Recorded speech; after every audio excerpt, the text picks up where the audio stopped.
It's a cheap and widely available pain medication.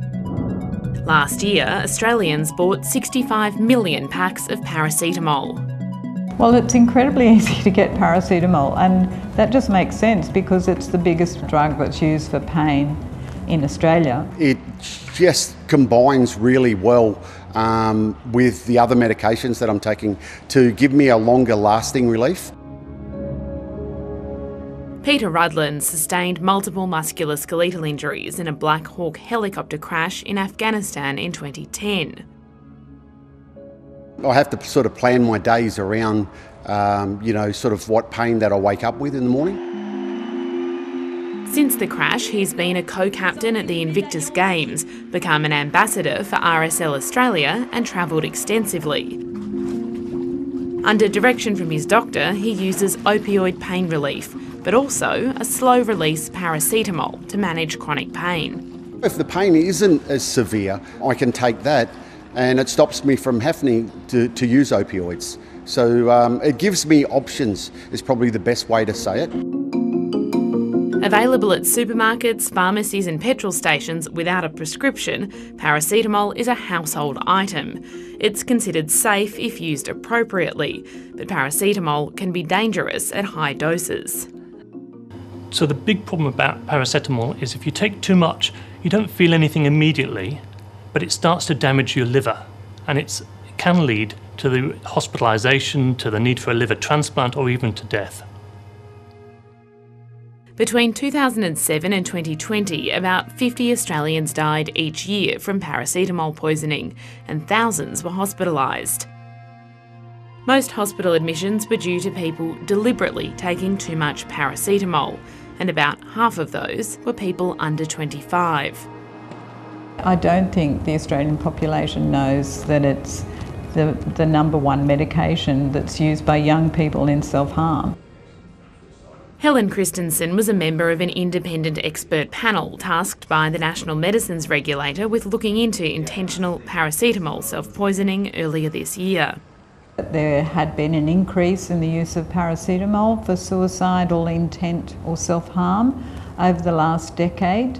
We found particularly this was greatest in young people and even more particularly in young women. Well, it's devastating. You imagine the impact on families, on friends, on people that are left behind. So anything we can do to reduce overdoses on paracetamol would be fantastic for the community. The expert panel made several recommendations, including reducing pack sizes, limiting purchases to 1 or 2 packs in a single transaction, requiring a prescription for higher dosage modified release products, which are designed for long-term use, and requiring a prescription for people under 18. So it's about restricting access to means. And in suicide prevention, one of the best interventions is to prevent access to means. I think we need to just take a breath at times and think about what is being proposed and look at the impacts of those proposals before we get too carried away. We need to be also careful we're not going down the path of being a nanny state. Most of the proposed restrictions are designed to cut down how much paracetamol people can easily stockpile. Because when people take an overdose, it's usually an impulsive act. It's a sudden act of taking everything they can get their hands on. Gold Coast GP Mark Morgan understands how important pain relief is for his patients, but he also wants young people to be safe. So yeah, don't stockpile lots of panel. The professional body for GPs supports smaller paracetamol pack sizes at retail outlets and limiting how much can be bought at once, but not necessarily requiring a prescription for people under 18.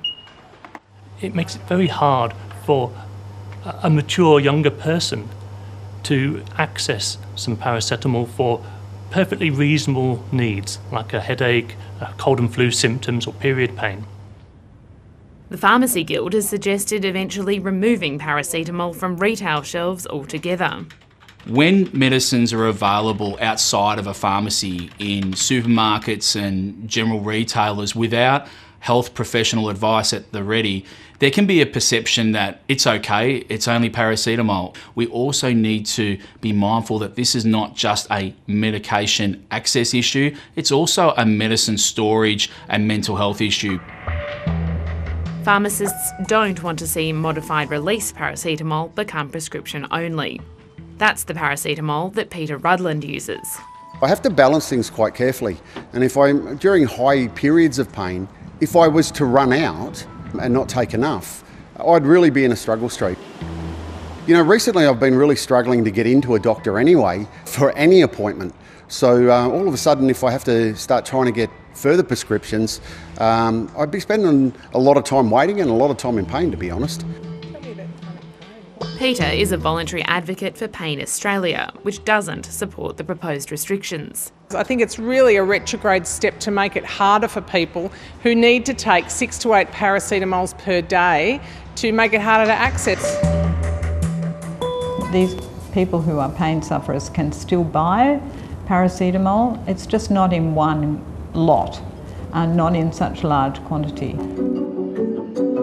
An interim decision on the proposed changes is expected from the Therapeutic Goods Administration in February.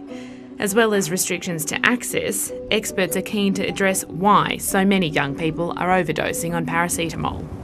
I think we can solve it, but it does require data and it does require effort on the behalf of the government and researchers to focus on this very important issue.